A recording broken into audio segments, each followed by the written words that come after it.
नमस्कार। विज्ञान वरदान है या अभिशाप? जी हाँ, मैं बात कर रहा हूँ कोरोना वायरस और ड्रोन की। आज के परिप्रेक्ष्य में हमें विज्ञान का वह नकारात्मक पहलू देखने को मिल रहा है जिसकी कल्पना शायद ही आज से पहले किसी ने की हो। कोरोना वायरस ने किस तरह पूरे विश्व की रूपरेखा बदल दी, इससे तो आप भली भांति परिचित हैं। पर क्या आप जानते हैं कि उतना ही खतरा हमें भविष्य में ड्रोन से भी है? तो इस वीडियो में मैं आपको बताता हूं ड्रोन से जुड़ी तमाम जानकारियां जिसे जानना आपको बेहद जरूरी है। ड्रोन क्या है? वर्ष 1918 में ऑटोमेटिक एरोप्लेन के तर्ज पर ड्रोन को बनाया गया। इसे अनमैन्ड एरियल व्हीकल UAV कहा जाता है, यानी बिना चालक के उड़ने वाला यंत्र जिसे यंत्रों की सहायता से नियंत्रित किया जा सकता है। ड्रोन में मुख्य रूप से कैमरा और GPS फिट होता है। ऐसे उपकरण ही उसके सेंसर्स कहलाते हैं। ड्रोन बैटरी या सौर ऊर्जा की सहायता से चलते हैं। उपयोग की दृष्टि से ड्रोन दो कैटेगरी के होते हैं।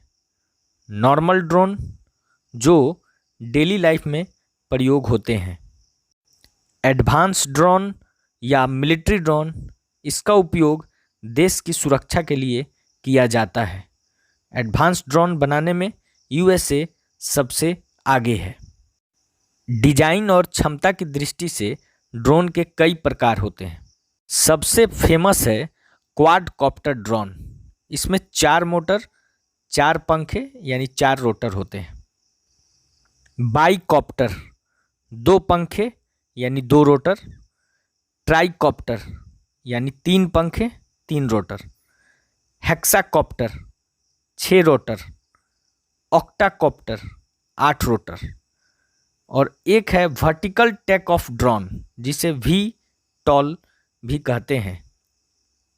ड्रोन के उपयोग शादी में वीडियो बनाने में, पुलिस या सेना के द्वारा निगरानी में, मेडिसिन सप्लाई में, ब्लड पैकेट के सप्लाई में, विशेष करके ट्रैफिक से बचाव में बहुत उपयोगी होता है।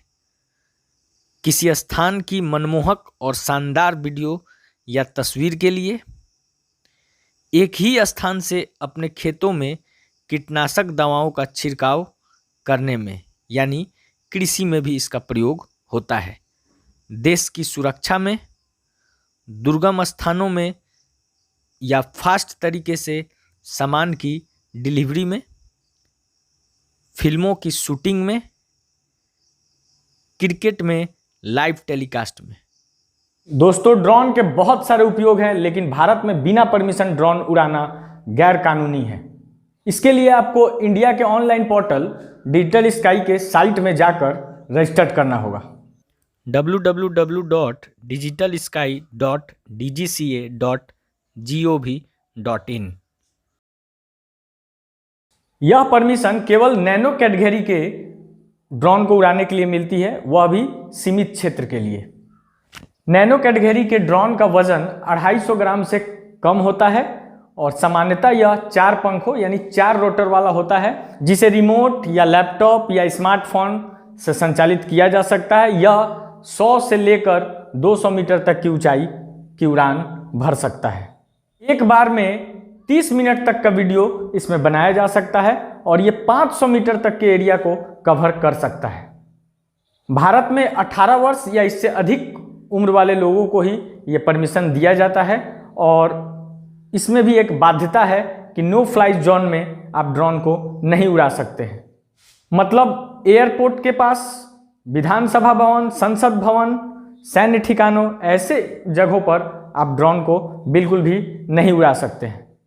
तो चलिए दोस्तों, अब तक तो हम बात कर रहे थे विज्ञान के उस चमत्कार की जिसका नाम है ड्रोन, पर अब हम आपको बताते हैं कि ड्रोन कैसे हमारे लिए अभिशाप भी बन सकता है, खतरा उत्पन्न कर सकता है।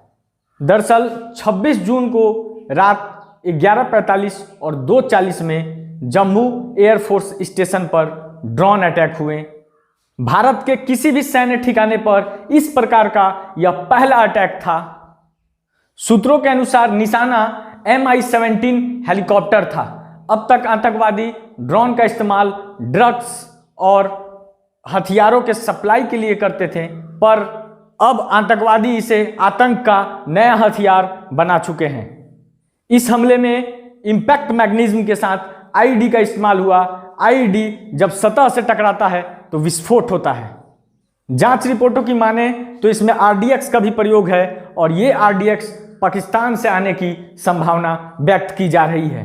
दोनों ड्रोन जम्मू एयरबेस के 5 किलोमीटर के अंदर के दायरे से ही लॉन्च किए गए थे, जिसमें लगभग 2-2 kg के आईईडी का प्रयोग किया गया था। और इतना ही नहीं दोस्तों, 4 दिनों के अंदर जम्मू में 7 संदिग्ध ड्रोन दिखे हैं, जिसमें से कुछ फायरिंग के बाद गायब भी हो गए।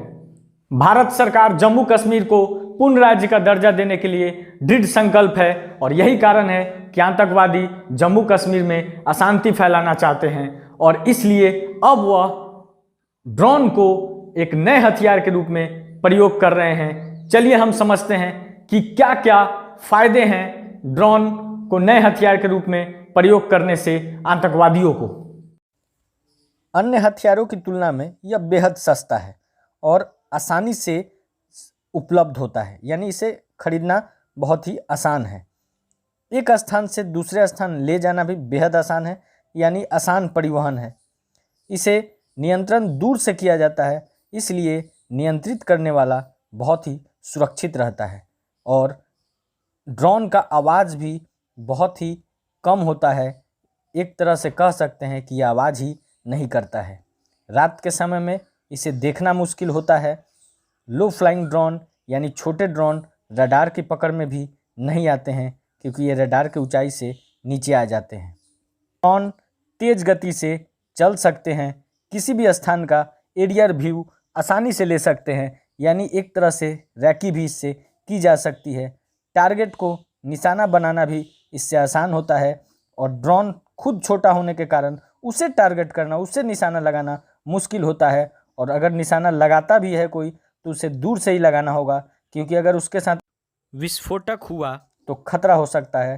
ड्रोन 20 किलोमीटर तक की भी उड़ान भर सकता है और कई किलो का भार अपने साथ में लेकर उड़ सकता है। मतलब बम, रॉकेट या मिसाइल अटैक भी इससे किया जा सकता है। तो दोस्तों, भारत इस ड्रोन टेरर से कैसे निपटेगा, आतंकवादियों के इस नए हथियार को कैसे ध्वस्त करेगा, ये तो आने वाला वक्त बताएगा। यदि आपके दिमाग में भी कोई आइडिया या सुझाव हो तो कमेंट बॉक्स में जरूर लिखें। मिलते हैं अगले वीडियो में। जय हिंद।